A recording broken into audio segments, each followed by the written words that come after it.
Now, don't you throw away that leftover ham bone. I'm going to show you exactly what to do with it. Got 2 pounds of red beans that have been soaked, some chicken base here, onion, bell pepper, garlic. I got my andouille sausage, and this is about the size I like to dice it so it can go all throughout the red beans and rice. Got some celery, of course, and then my spices, which will all be listed in the description box. Now in my Dutch oven, I have a little bit of oil, and I'm just going to saute my vegetables here, my trinity. So I got, of course, the onion, the bell pepper, and the celery going in. And I just let this saute down for a little bit. Now, I normally would do the andouille sausage first, but I'm not sure what happened. I was in a hurry, wasn't thinking, but I went ahead and sauteed it. And then I'm going to go ahead and pull it out so that I can brown up my sausage. Now, red beans and rice is one of my favorite ways to use up a leftover ham bone, and I'm so excited to share this with you. Now I'm ready to get my sausage. So I have 12 ounces of diced andouille sausage. I'm just going to let this go for maybe 3 to 5 minutes until it's browned. So this has been sauteing up for a little bit. I just want to make sure it's not sticking, but I'm going to go ahead and get my vegetables back in at this point. Like I said before, I would probably usually do my sausage first and then my vegetables, but hey, we're just going to go with it. So now I'm going to go ahead and get ready to add that garlic in. I just want to warm it up, move it around the pan, being careful not to burn it because we all know once you burn garlic, you got to start all the way back over. Getting my bay leaf in here, and then I'm going to get my spices. So I have Cajun seasoning, cayenne, and parsley.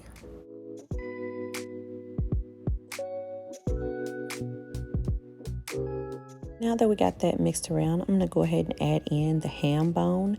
You could also still make this recipe with a ham hock or neck bones. That would be good too, but I like the ham, and I do make sure that there's still some meat on the bone. Got the beans going in, and these beans have been soaking for 24 hours. I find that they really do help with digestion, so a lot less gas. There's a tip there. But now we're just going to go ahead and cover the beans with water. So here I have 6 cups of water, and I'm just going to move it around a little bit before I add in a couple tablespoons of chicken base.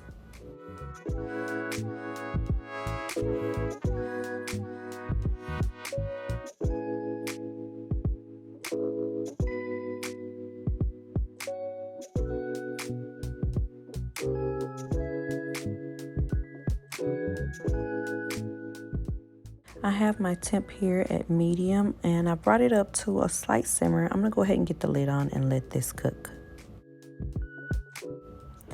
This has been simmering away about an hour and a half actually, and then I'm just going to come and move it around and see how we're doing. I know this is ready when the beans are tender and also when the meat starts to fall off of that ham bone, just like it's doing right now. So I'm going to go ahead and just grab the ham bone out and then shred the ham up.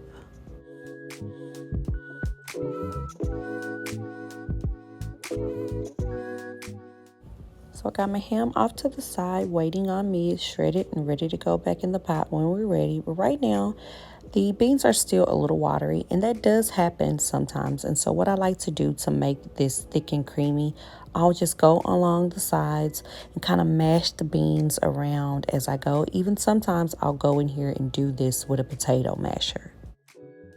So this is up to your preference here. You could serve it just like this, or you could keep going as long and as slow as you'd like to. But I'm going to go ahead and get my ham back in the pot, and then I'm going to let it cook for another hour.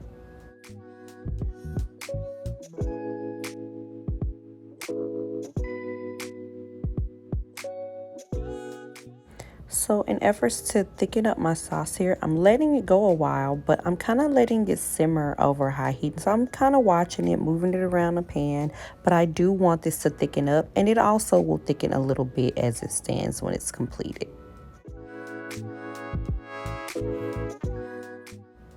And that's all, folks. You know I served it with some white rice, and it was delicious as always.